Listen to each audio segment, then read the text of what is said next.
우리는 역사상 가장 중요한 시점을 지나고 있습니다. 하나님께서는 하나님의 일을 하시기 전에 사람을 준비시키셨음을 우리가 알고 있습니다. 하나님 말씀은 마지막 때에 대추수, 대부흥의 때가 있다고 분명히 예언하고 있습니다. 아멘. 하나님의 말씀이 그대로 성취될 것을 믿습니다. 예레미야 눈물은 잠자는 교회와 영혼을 깨우기 위해 노력하고 있습니다. 이 가슴 뛰는 일에 함께 하길 원하시는 분은 카카오 채널로 연락 주시기 바랍니다. 당신은 위대한 하나님의 사람입니다.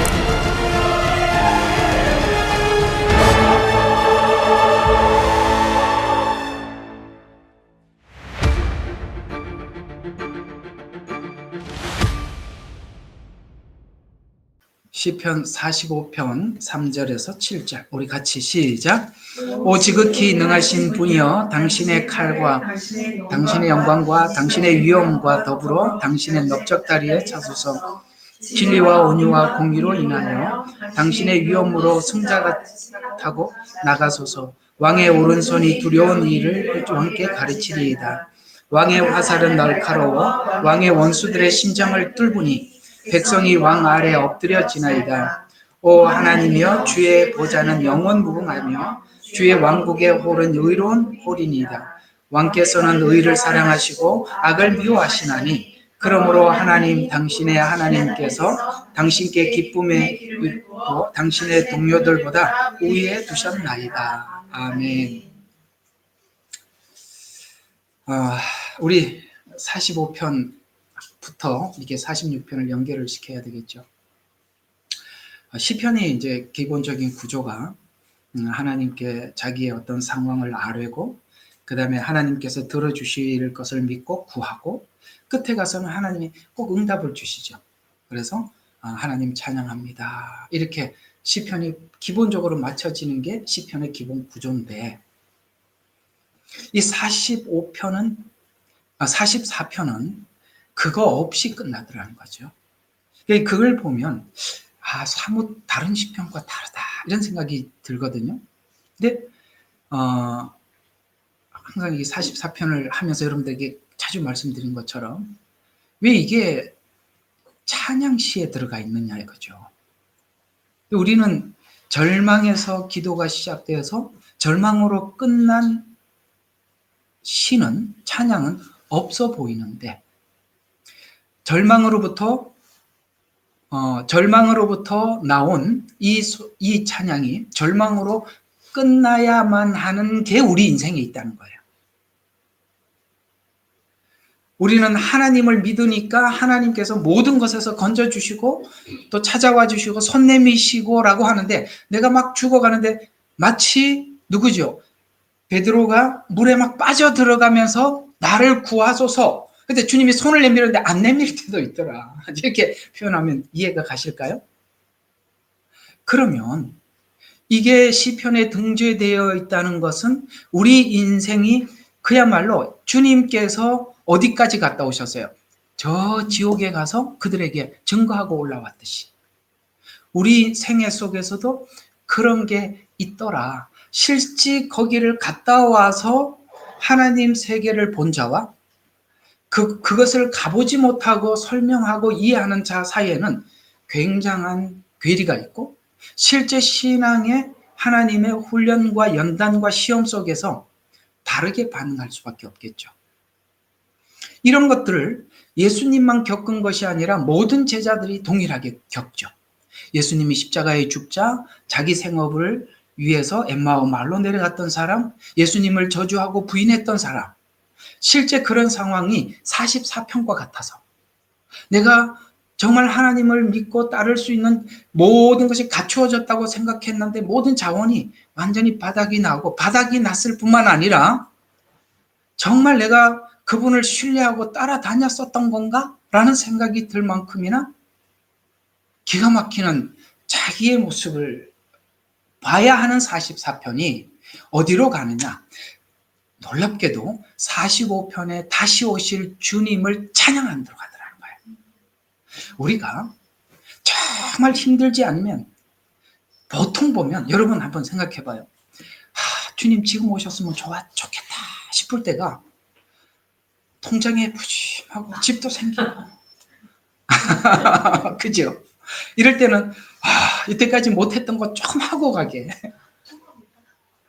좀 밀어주시면 어떻겠습니까? 지금까지 고생했거든요. 이런 생각이 절로 드는데 다 놓고 나면 남은 것은 기대할 건 주님밖에 없는데 주님은 다 하고 가셨잖아요. 우리를 위해서 할 거 다 하고 가셨어요. 한 가지 남았어요. 지금 오세요. 저는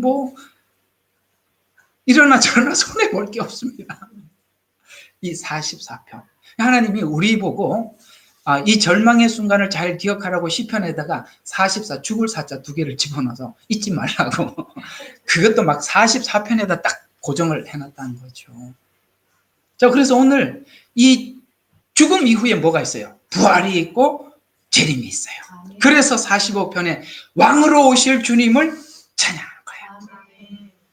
우리를 괴롭히고 힘들게 했던 그들을 하나님이 이 땅에 오는 것은 나는 구원자로서 하나님 앞에 서겠지만 오늘 여기 이 찬양은 심판주의 모습을 그대로 묘사하고 있다는 거죠. 얄밉더라고요.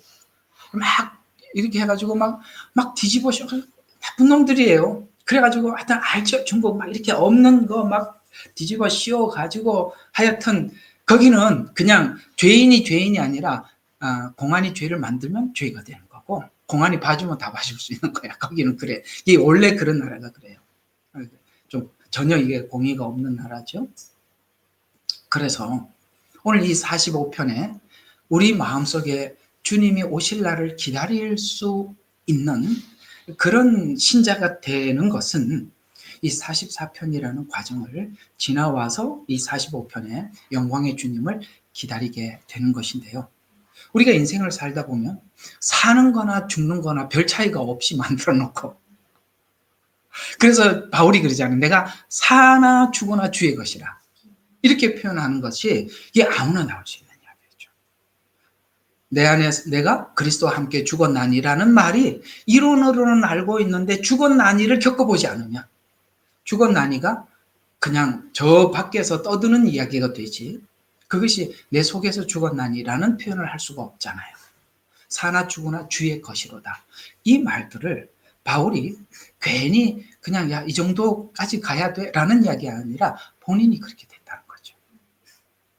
이번에 우리 총신 옛날에 신학원 원장 하셨던 목사님이 여기 호주 이제 오셔서 우리 목사님들하고 몇 가지 앞으로 교회가 어떻게 될 건지 어떤 문제를 가지고 있는데 우리가 어떻게 회복해야 될 건지 좀 연구를 하시고 목사님들 불러놓고 이렇게 설교를 하는 도중에 이분이 참 귀한 소스를 하나 주고 갔습니다. 그게 뭐냐면 바울의 사역은 무조건 걷는 겁니다.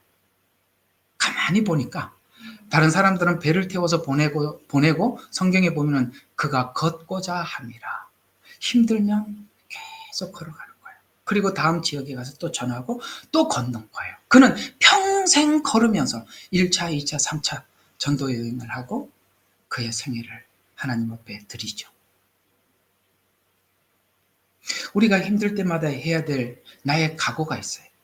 하나님, 내가 여기서 주저앉지 않기를 원하고 내가 하나님 앞에 하려고 했던 거 그걸 내가 계속 해나가기 위해서 내가 지금 그것이 무엇이 나를 가로막고 있는지를 파악할 수 있어야 하고 내가 그것을 내 스스로가 내가 그걸 극복하고 또 걸어야 하는 것입니다. 계속 나가셔야 되는 거예요. 멈춰서는 안 돼요. 그러면 이 신앙이라는 것은 멈춰 서 있는 상태가 없어요. 무조건 움직이게 돼 있어요. 자기가 멈춰 서 있다고 생각하는 그 순간은 후진하는 것입니다. 계속 무조건 가셔야 돼요. 그래서 남이 알아주든 못 알아주든 자기가 모든 것을 스스로 극복하고 넘어가야 되는 거예요. 이걸 우리가 끊임없이 누가 걷느냐? 주님을 사랑하는 자만이 걷는 거예요. 로마서 8장에 기품이나 높음이나 그 어떤 것도 내가 하나님의 사랑 안에서 끊을 수 없느니라 라고 말씀하신 것처럼 주님과의 나의 사랑의 관계를 늘 생각을 하면서 그 관계 속에서 풀어야지 사단은 계속 사람을 앞에다 갖다 놔요. 못 넘어가게, 자존심 상하게 만들고, 그렇죠? 속상하게 만들어서 너 때문에 못 가겠다라고 이 말을 하게 해서 걸어야 돼요. 저는 바울이 힘들 때마다 왜 걸었는지 이제 알겠어요. 걸어야 돼. 그냥 가는 거야. 말이 필요 없어요. 쭉 가는 거예요. 그래서 우리가 오늘 여기 부르는 이 찬양, 우리 주님을 사랑하는 자들이 부르는 노래라는 주제로 저번 주에 말씀을 드렸고, 오늘은 심판주로 오실 예수님을 기다리며 드리는 찬양, 재림 찬양이겠죠? 흔히 말하는. 자, 그 찬양을 우리가 함께 나눠보도록 하겠습니다. 자, 재림은, 주님의 재림은 이런 거죠. 은혜를 입은 자들에게는 구원이, 그 다음에 공의로가 아니고 공의로, 오탄 얘기죠. 공의로 심판을 받을 자들에게는 심판으로 오실 주님이신데, 오늘 여기 3절부터는 부활로 사망의 권세를 깨트리고 재림으로 심판하실 예수님을 마음속에 그리면서 찬양하는 찬양으로, 자, 오늘 여기 3절 한번 보십시다. 3절에 이렇게, 오 지극히 능하신 분이여, 당신의 칼을 당신의 영광과 당신의 위엄과 더불어 당신의 넓적다리에 차소서. 이거 어디서 나온 것이? 그렇죠. 계시록에 등장하죠. 요건 주님이 재림하는 모습을 상상으로 우리에게 설명을 할 때 넓적다리에 칼을 찼다라고 이렇게 표현하는 것으로, 주님이 초반에 오실 때는 뭘로 오셨습니까? 말구유에 오셨고 종으로 오셨습니다.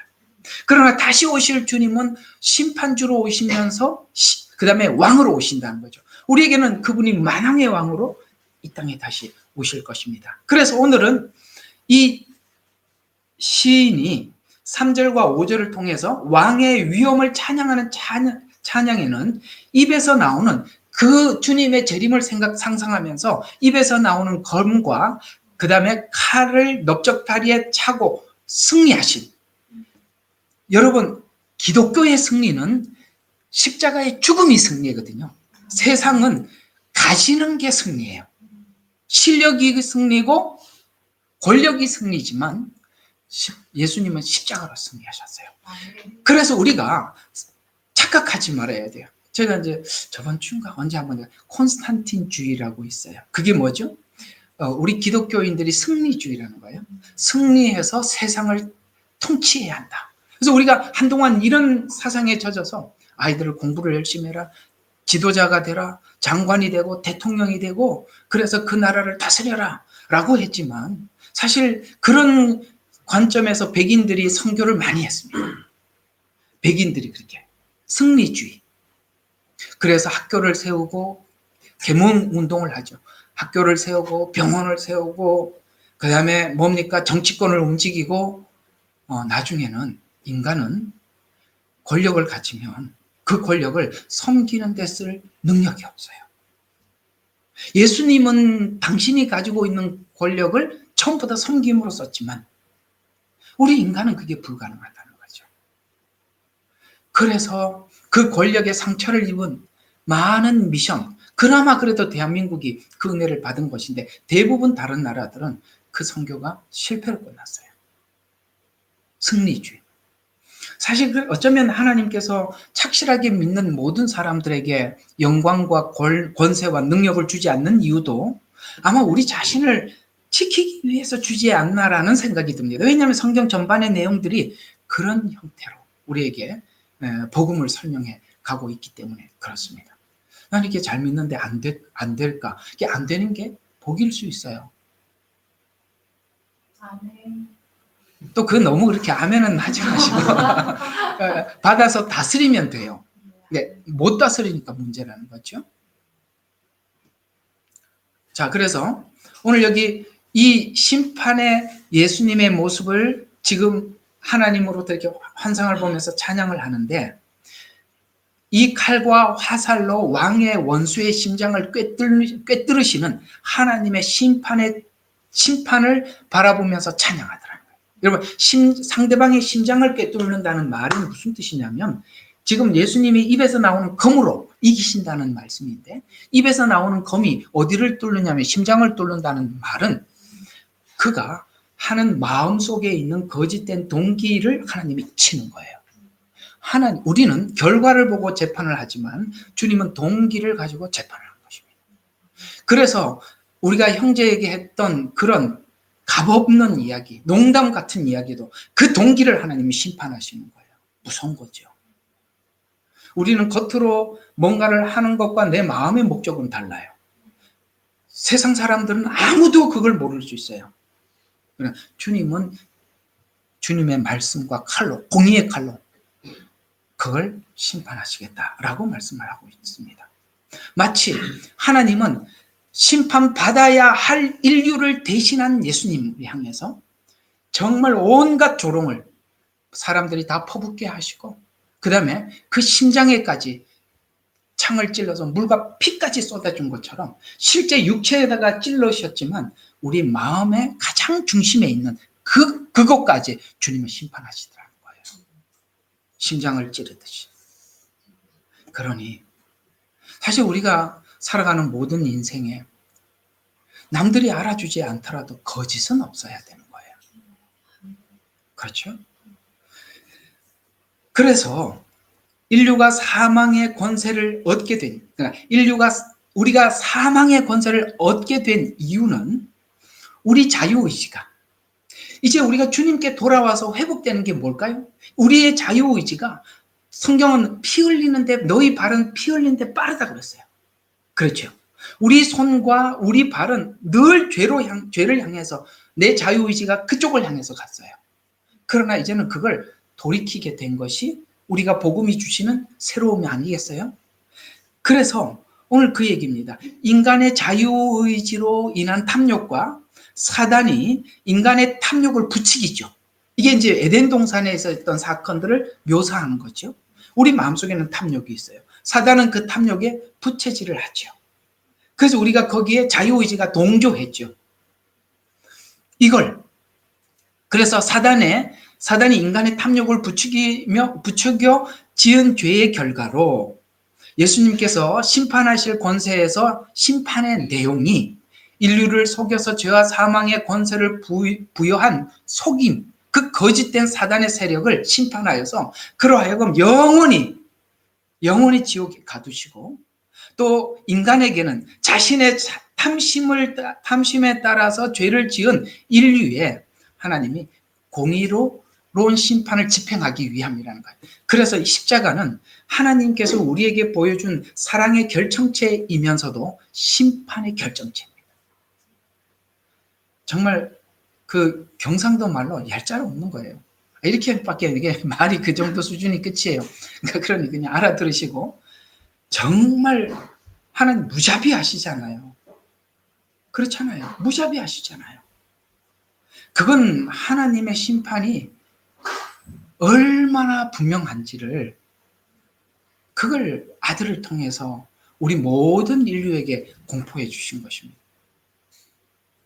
입에서 나오는 말씀은 칼과 같은 말씀으로 그 말씀이 진리, 온유, 공의로운 말씀이라고 우리가 다 받아들이는 거예요. 인정하는 거예요. 그 십자가에서 본 게 뭐라고요? 하나님의 진리, 하나님의 온유, 하나님의 공의, 그걸 다 담아서 하나님 우리에게 나는 이런 자다라고 우리에게 공포하신 거거든요. 그러면 이 진리가 뭐냐 이거죠. 진리가 뭐냐.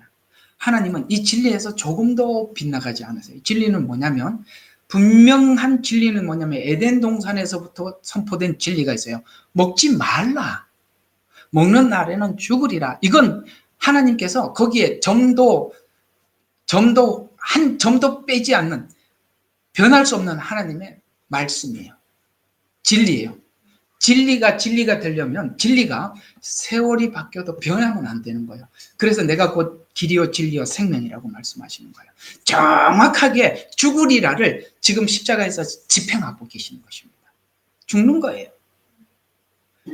아니 뭐 지옥이 있다 없다 자기 혼자 아무리 외쳐도 있어요. 어쩔 거예요? 있는데 어쩔 거냐고. 온유.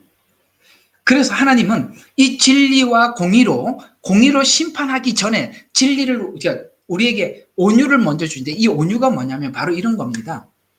예수님은 우리를 충분히 심판할 권세를 아버지로부터 얻었지요. 십자가 위에서 얻었어요. 그러나 거기서 십자가에 위에서 아버지로부터 하나님으로부터 그 심판을 받으신 주님이 우리를 그 자리에서도 심판할 수 있지만 긴 기간을 우리에게 준 것은 오늘 여기 온유.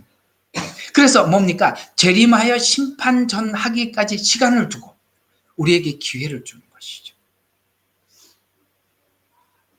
우리 교회 성도님 한 분이 참 그걸 내가 한번 누구한테 이 말을 했더니 너무 은혜를 받았다고. 예수님 만난 게 추억이 되지 말라고. 추억이 될 수도 있다는 거예요. 무서운 이야기죠. 그건 하나님께서 온유하게 기다리심이에요. 또 하나는 우리는 그 예수님이 우리를 받아주심과 같이 우리 안에 누군가는 저 사람은 받으면 돼, 이 사람은 받으면 안 돼라는 선별을 할 우리에게 권리는 없어요. 그렇죠? 예, 저 사람은 정말 안 왔으면 좋겠다. 우리 5번째 나갔다 6번째 안 돌아왔으면 좋겠다. 그런 생각하면 안 된다 이 말이에요. 우리 여기 다니는 사람들은 다 알죠? 우리가 그렇게 거부할 권리는 없다. 주님이 우리를 맞아주시는데 우리가 뭔데 사람을 선별하는 거죠. 여러분 항상 열려 있어야 돼요. 아시겠습니까? 우리는 그렇게 하면 안 돼요. 그러면 주님이 한 5번 나갔으면 6번째, 7번째, 예를 들어서 성경에 7번까지 용서하리까 그래서 딱 7번 했으면 우리 여기 아무도 용서받을 사람 없어요. 하루에 7번만 하겠어요? 그렇죠? 그래서 항상 그걸 생각을 하시면 됩니다. 온유. 주님의 그 온유하심. 공의, 죽으리라는 그 죽음. 그래서 진리가 죽으리라는 죽음에 대해서 충족시킨 것, 십자가에서 충족시킨 것이고, 이제는 진리와 온유 이후에 뭐예요? 공의로 심판하실 주님. 지금 이 44편에 그가 십자가의 죽음을 경험을 하고 죽음 이후의 부활과 부활 이후에 다시 오실 주님의 재림을 마음에다 두는 것입니다. 오늘 여기 보면 제자들이 사복음서에서 이해하고 있는 예수님은 그저 교리적으로 이해를 하고 있는 거예요. 주는 그리스도의 살아계신 하나님 아들입니다. 우리가 성경 공부해서 달달달 외우듯이 이해는 하고 있어요. 그러나 예수님이 죽음이 뭔지를 실제 예수님의 죽음을 보았고 본인들이 그 죽음을 경험하죠. 엠마오마일로 내려갔다가 올라와서 경험을 하고 베드로는 그래서 베드로와 비슷한 경험을 했지만 베드로를 하는 샘플로 우리에게 정확하게 설명해 주신 것입니다. 그리고 난 뒤에 사도행전의 제자들은 완전히 죽음을 이긴 사람으로 다시 거듭나는 것입니다. 그래서 무엇이 달라졌냐면 야 너도 예수님하고 같이 다녔잖냐 라고 했을 때 저주하고 부인했지만 나중에 사도행전에 가보면 그들이 예수를 위해서 핍박받는 것을 어떻게 했어요? 당연히 여기더라. 당연히. 이게 달라졌다는 거예요. 그게 무슨 차이입니까? 머리로 이해하는 차이와 실제 경험의 차이입니다. 그래서 구원에서도 구원받는 자들의 의가 우리가 예수님을 믿어서 구원을 받는데 아무 하자가 없어요. 예수님이 완전히 진리 가운데 완전히 완성하셨기 때문에. 그래서 구원에서 인간에게 하나님께서 우리를 보고 의롭다. 로마서 이제 할 거예요, 나중에. 의롭다고 하신 것처럼 하나님도 인간에게 의롭다고 하시고 나도 하나님의 이렇게 구원하심이 의롭다는 거예요. 만약에 하나님께서 십자가의 죽음 없이 우리를 용서했더라면 우리는 하나님을 이렇게 믿을 수가 없어요. 주님이 기분이 좋을 때 오셔야 되는 거예요. 주님의 공의는 변함이 없는 거예요. 그래서 구원에서 하나님과 인간 모두가 하자 없이 의롭게 우리를 구원한 것처럼 하나님도 의롭다고 했고 우리도 하나님이 의로워요. 그래서 의가 하나도 하자가 없어요. 그런 것처럼 잘 봐요. 심판에서도 하자 없다는 거예요. 그래서 심판에서도 하자 없이 의로운 심판을 입에서 나오는 검으로 그분의 말씀, 공의의 말씀으로 마치 이제는 심판하러 오시는 주님이 넓적다리에 찬 검으로 심판하듯이 예언을 그대로 이렇게 사용하고 있는데 시인은 하나님이 주신 의의 신비로움에 감격에 찬 노래를 부르면서 의로운 하나님께서 심판주로 오실 환상을 지금 여기서 넓적다리 칼을 찬 자로 보고 있지만 실제 우리는 요한계시록을 가지고 있으니까 그걸 좀 더 정확하고 구체적으로 표현한 요한계시록 19장 11절에서 16절에 이 내용을 더 확대시켜서 하나님이 요한을 통해서 더 확대해서 이렇게 설명하더라는 거죠. 자, 보십시다. 또 내가 하늘이 열린 것을 보니 흰 말이 보이더라. 그 위에 앉은 분은 신실과 진실이라. 아멘. 하나님의 그 신실하심. 이게 이제 이사야서에서는 하나님의 열심히 일을 이루리라 이렇게 나와 있거든요. 하나님이 굉장히 신실하시다. 그 다음에 또 뭐예요? 진실이라 불리며 의로 심판하고 싸우더라.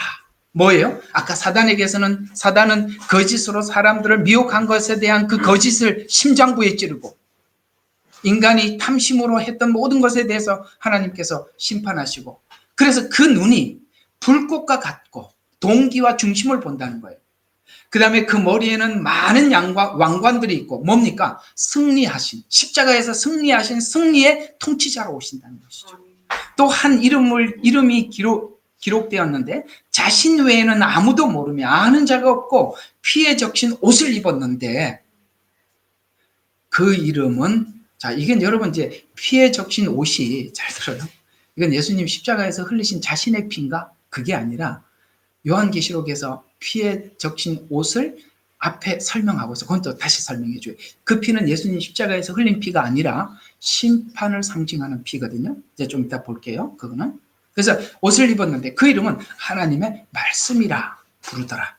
하늘에 있는 군대들이 희고 정결한 세마포 옷을 입고 흰 말을 타고 그를 따르더라. 그 입에서 예리한 칼이 나오니 그것들로 민족을 칠 것이요 또 철장으로 그들을 다스릴 것이며 그는 전능하신 하나님의 맹렬한 진노의 포도주 틀, 이게 아까 그 피예요.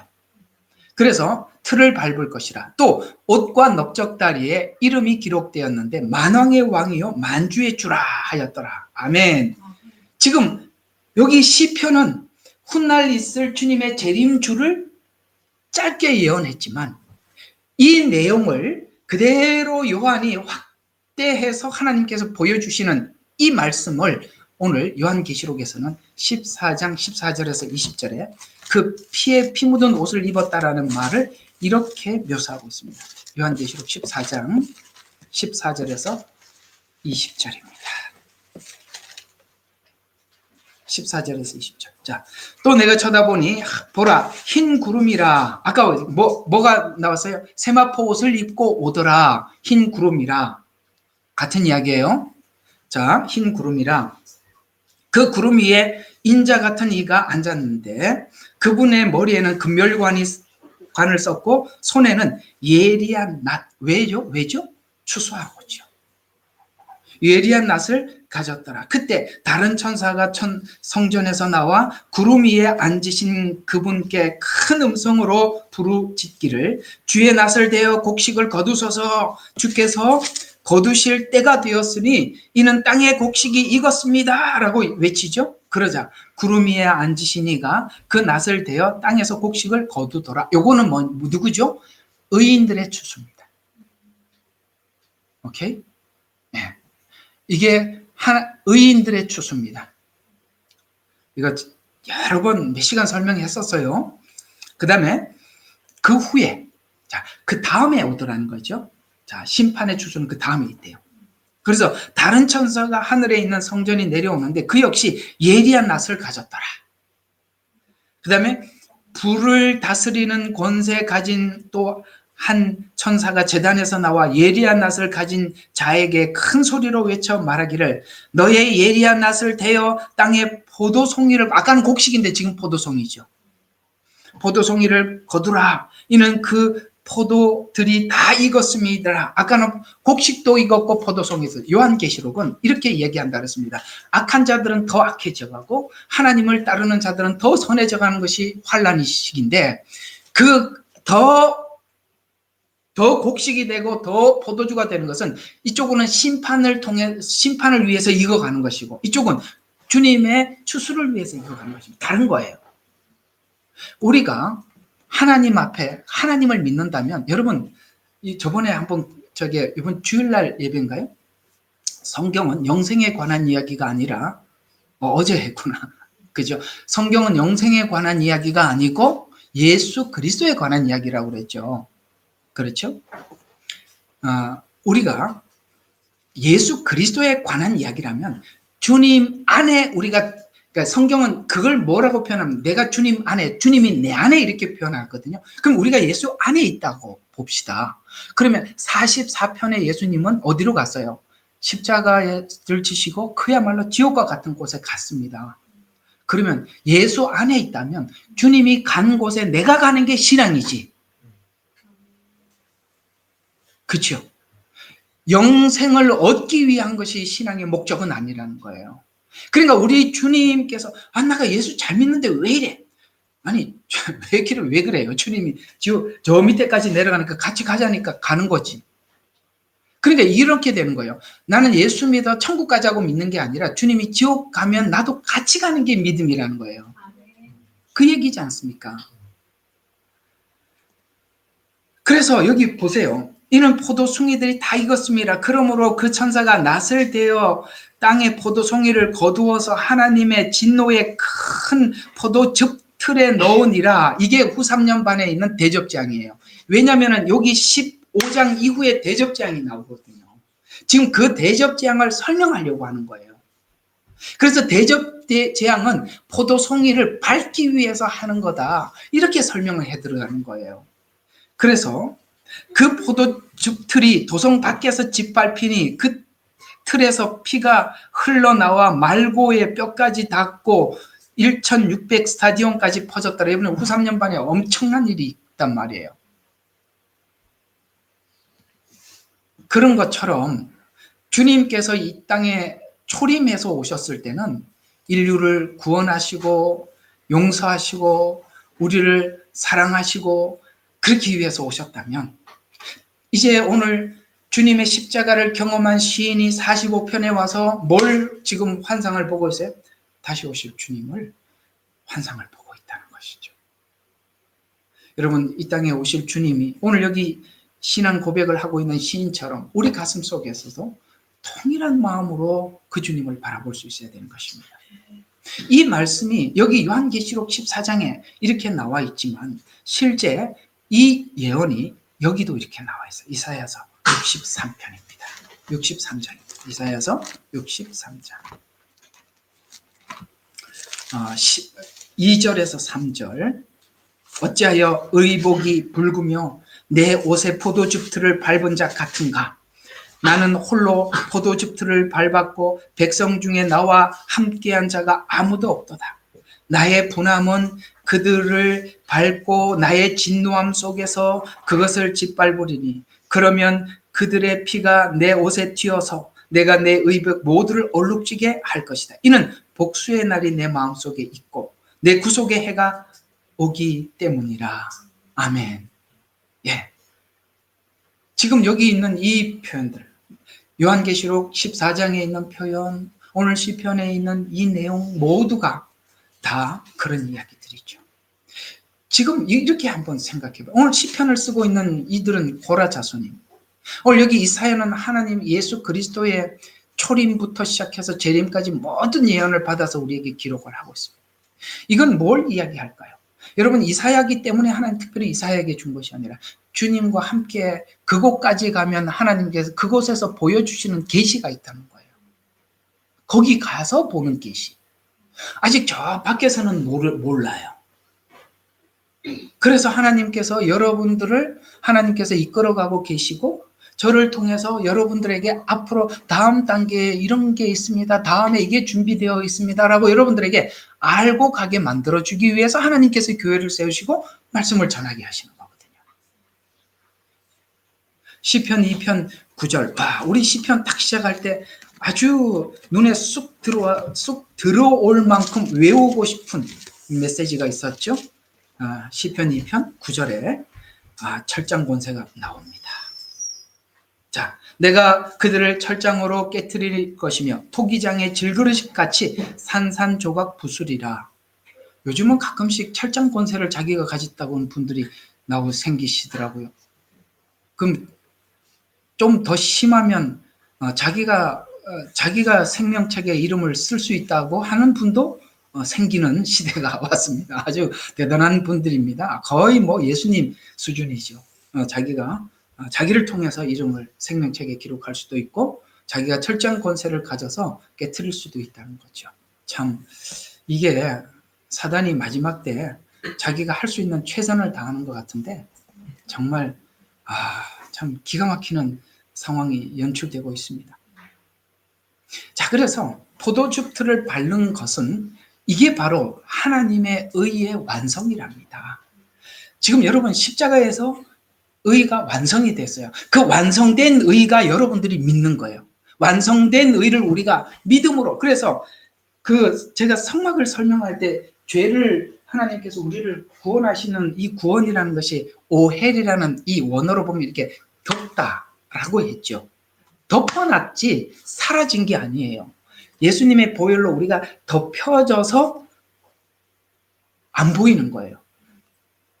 옛날에 어떤 목사님이 이걸 가지고 이렇게 설교를 합니다. 예수님은 귀가 어두워.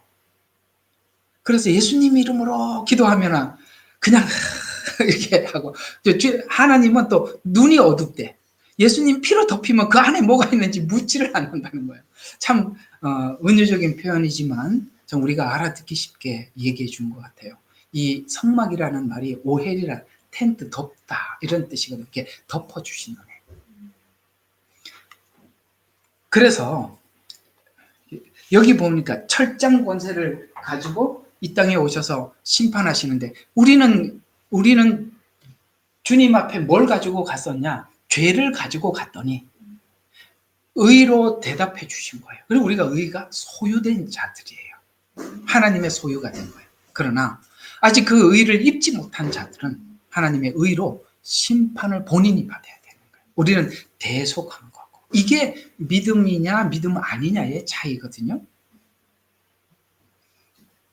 그래서 오늘 여기 이 환상을 보고 있는 시인은 그 왕의 위엄을 보는데 시편에서는 왕의 영화와 위엄을 강조했다면 여기 시편에서는 그걸 지금 강조해서 우리에게 예언을 했다면 요한계시록에서는 예수님이 그 위엄을 구체적으로 만왕의 왕이요 만주의 주되 많은 면류관을 썼다라고 표현하는데 계시록에서는 구체적으로 그가 만왕의 왕이다.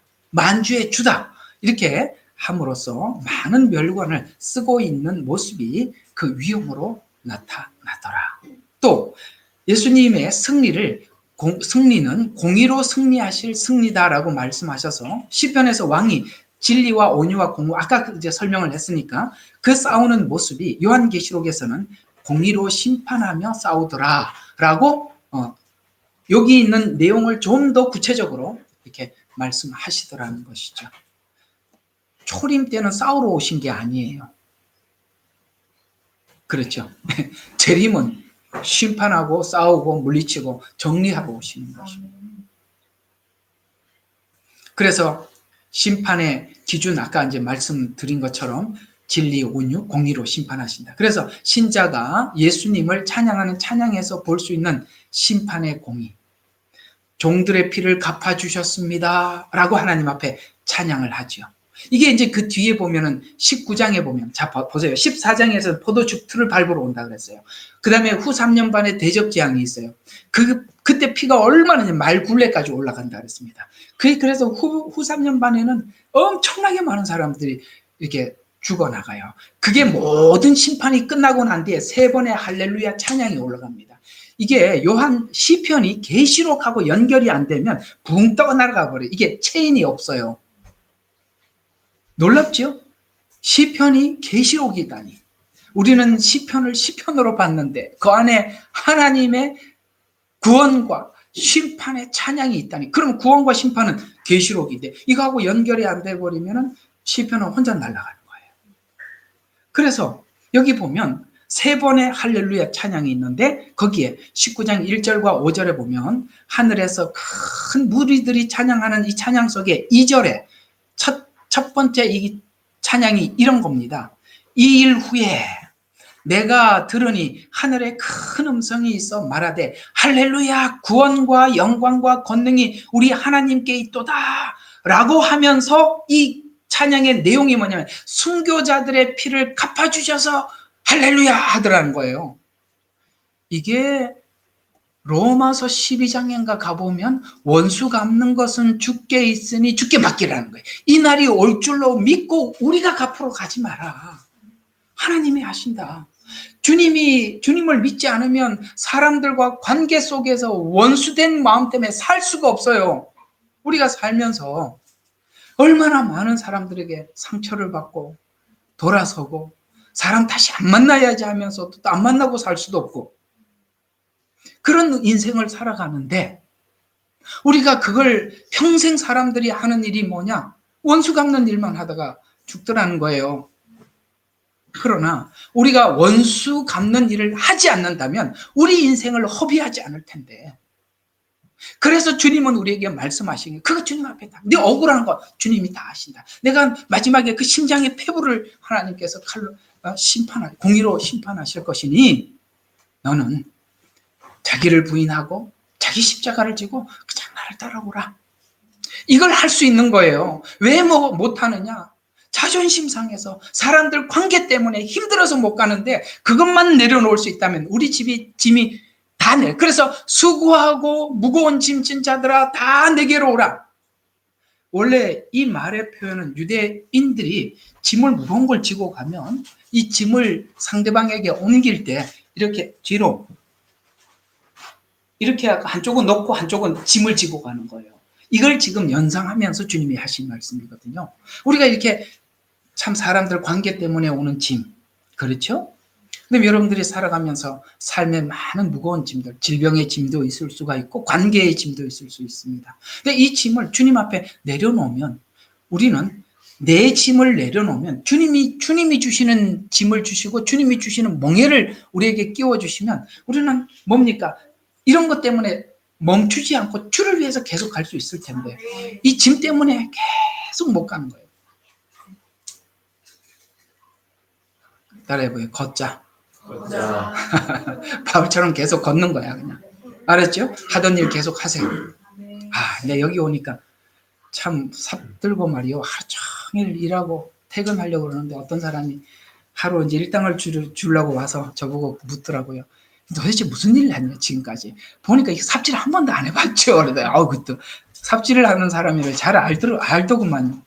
그래서 안 해봤습니다. 그랬더니 뭐 하다 왔어요. 그러더라고요. 그래서 중국에서 학원 조그마한 거 하다 왔습니다. 그랬더니 이제 이런 걸 하지 말고 하던 일 하세요. 난 진짜 이게 꼭 요나인 때 하는 말이 그죠? 하던 일 하세요. 그렇지. 안 하려고 딱 마음 먹었는데 그 사람 통해서 그냥 하던 일 하라고. 가던 일 멈추지 말고 가라 이 말이지. 가 그냥. 그 짐 거기에 사단은 계속 우리의 그 자존심 상해하는 마음을 알아요. 그걸 가지고 항상 갖다 놓고 딱 가로막아서 또 못 가게 하고. 그럼 뭔가 넘어간 것 같은데 보면 또 다른 것도 삐를 갖다 놓고. 그러니까 얼마나 좋아하는지 몰라. 얘는 막 이것만 갖다 주면 그냥 그죠? 멈추니까 그냥 계속 그냥 이거 하나 끝나면 다음 거 그냥 신나죠. 우리는 그걸 주님 앞에 이양한 거예요. 여러분의 믿음이라는 것은 이걸 주님 앞에 맡긴 거거든요. 아멘. 그래서 첫 번째 우리가 그때 다 해결해 할렐루야 하면서 끝날 거예요. 아시겠죠? 할렐루야 하면 끝나니까 그때 기다리자고요. 그 다음에 또 두 번째 할렐루야는 뭘까요? 3절에 보면 두 번째 할렐루야는 바벨론의 멸망을 찬양하며 하나님 앞에 이렇게 하는 겁니다. 할렐루야 하고 찬양하는 거예요. 왜냐하면 그 앞에 있는 17장은 바벨론이 무너지는 것을 눈으로 보여줬거든요. 세상 나라가 무너질 겁니다. 세상은 아무리 견고한 시스템을 가지고 있더라도 그게 이 마지막 때 세상 나라의 시스템은 너무나도 완전해서 이 바벨론 성이 무너지는 걸 보고 사람들이 너무 놀래 황당해하고 큰 성 바벨론이 어떻게 저렇게 무너지나 애통하면서 이 시스템을 얼마나 오랫동안 준비해 왔는데 근데요 이상하게 한순간에 무너진대요. 여러분, 시편에는 이렇게 말씀하고 있어요. 하나님께서 세상의 기초를 움직이면, 여러분, 기초가 무너지면 다 무너지는 거예요. 지진 한번 하고 나면 끝장인 거예요. 뭘로 할 거예요? 아니, 부자들은 뭐 이런 날이 오면 살려고 지하에다 도시 만들고 산다며. 거기 용암이 올라오면 어떡하지? 소용없는 거예요. 뭐가 소용이 있겠어요? 이 세상에 피난처가 어디 있겠어요? 주님밖에 더 있겠습니까? 그래서 그제서야 그걸 발견하고 할렐루야 하고 이 바벨론이 무너진 것을 하나님 앞에 찬양을 했어요. 세 번째 할렐루야는 뭡니까? 내가 드디어 주님 앞에 와서 하나님께 그 영광의 예배를 드리고 있다는 감격의 할렐루야입니다. 자, 첫 번째 할렐루야가 뭐예요? 내 원수를 갚아주시고, 두 번째 뭡니까? 나를 괴롭히고 지금까지 했던 그 견고한 바빌론이 무너짐. 세 번째 할렐루야가 뭐라고요? 내가 주님 앞에 와서 예배자로 섰다는 거예요. 이 예배가 요한계시록 4장과 5장에 하나님께 드리는 예배, 예수님께 드리는 예배를 앞에다가 설명을 해놓고 계시록이 지나가고 있어요. 우리는 도착할 지점을 말해주고 가자는 거예요. 이미 보고 가잖아요.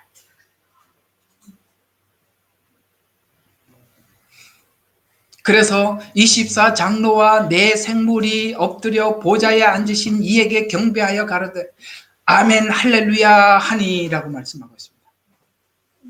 오늘 이런 표현들을 또 아가서에서도 이렇게 우리에게 표현해 줬어요. 아가서 3장 6절에서 11절. 너무 기니까 줄여놨습니다. 자, 이런 이야기죠. 십자가에 죽으신 예수님에 대한 연상을 이렇게 표현했습니다.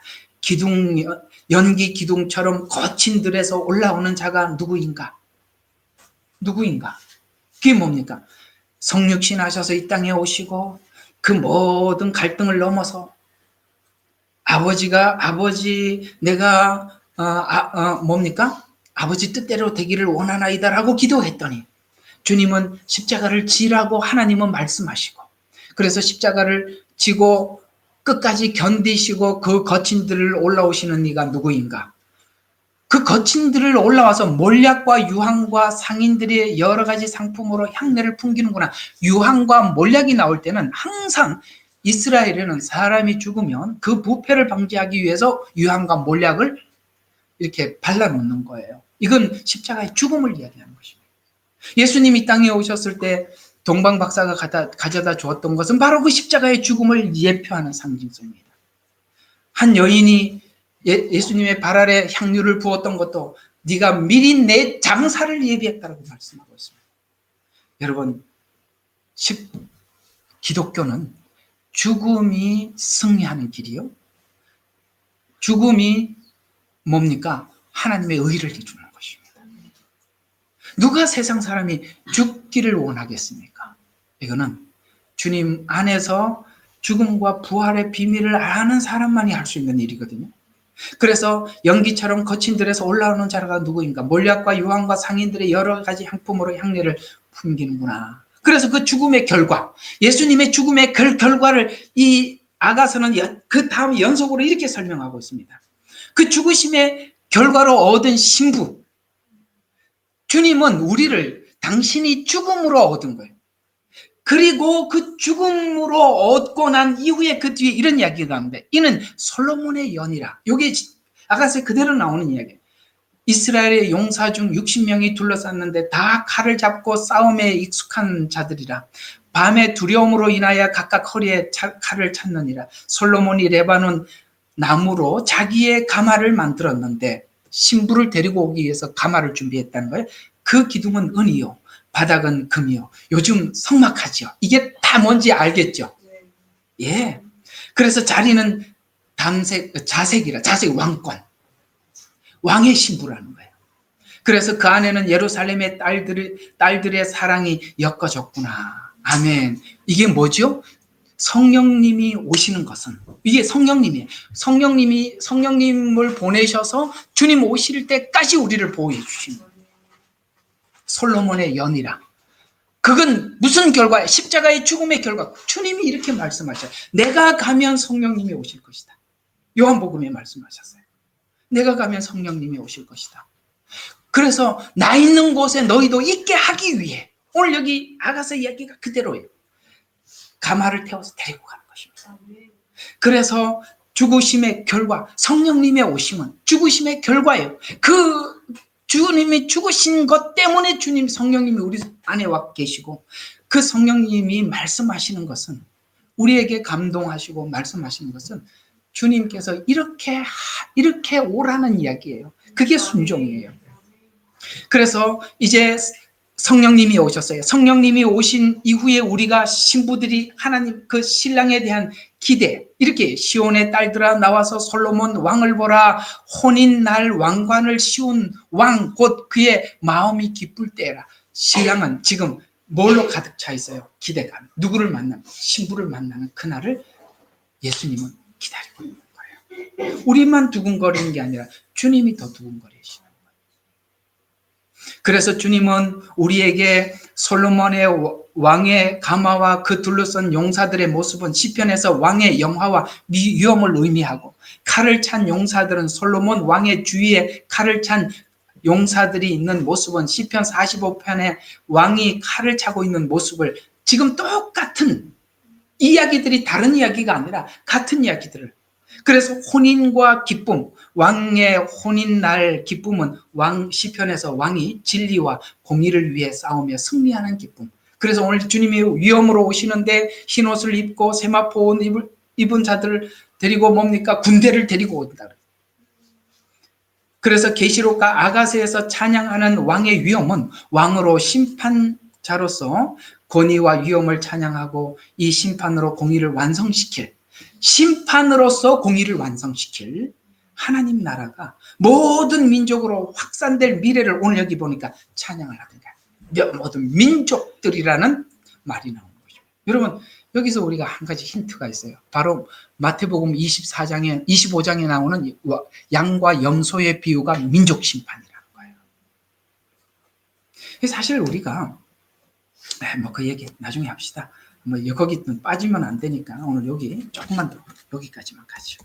자, 그래서 계시록에서 배운 것과 같이 지금 이 찬양은 계시록 19장에서 22장에 권세와 영광으로 오실 예수님의 오심을 찬양하는 찬양을 노래하고, 그 다음에 계시록의 왕권을 가지고 오실 예수님을 바라보며 누구나 그 다시 오실 주님을 우리 마음속에 두고 찬양하듯이, 성도가 이 날을 생각하면, 우리의 구원이 완성될 날, 그날을 생각하면 노래하지 않을 자가 어디 있겠어요? 약혼한 신부가 결혼 날을 기다리는 게 당연한 거예요. 또 주님을 경배하지 않을 자가 어디 있겠습니까? 여러분, 우리가 예수님을 그냥 막 믿는다고요? 아니요. 경외하는 거예요. 성도가 믿는 믿음의 마지막 지점이 바로 이 지점. 여러분, 여기다가 딱 줄을 띄워놓고 믿는 거 맞지요? 한 며칠만 믿다가 말 거예요? 이 지점을 딱 보고 가는 거 맞지요? 우리 이 지점을 보고 가는 거잖아요. 그래서 원수에 대해서 오늘 우리에게 정리해 주시는 거야. 주님이 갚아주시니까 거기에 연연하지 마라. 이 믿음 위에 살아가는 우리에게 하나님께서는 그 보배를, 이 믿음을 속에다가 다 감춰놓고 우리를 계속 저기 사람들 많이 보는 데 가서 다 깨트리고, 저쪽에 가서 깨트리고, 계속 깨트려. 근데 이상하죠? 세상 사람들을 이렇게 깨트리면 점점 독해져 가는데, 이상하다. 너 왜, 이 땅에 사는 거 맞아? 이렇게 묻지요. 그게 바울이 이야기하는 거예요. 우리가 이 믿음의 보배를 우리 속에 가지고 있는 거예요. 그래서 주님이 남다른, 그래서 처음부터 복음은 이렇게 시작했어요. 너희는 산 위의 동네라. 우리가 빛을 잃고 우리가 소금의 맛을 내지 않으면 세상 누가 이걸 알 수가 있겠냐? 라고 묻습니다. 그걸 마태복음에서만 묻는 게 아니라 우리 각자 앞에 서서, 야, 네가 아니면, 교회가 맛을 잃고 빛을 잃으면 내가 어디다 소망을 두려냐? 저는 이제는 한국교회와 여러분들이 이 지점까지 왔다고 생각해요. 옛날에는 막연한 십자가 복음, 그러나 아마도 하나님께서는 여러분 각각 개개인에게 이 십자가 복음이 뭔지 알고 싶고 궁금했고 그러니까 열려지기를 기대하는 시간들을 보내왔을 거예요.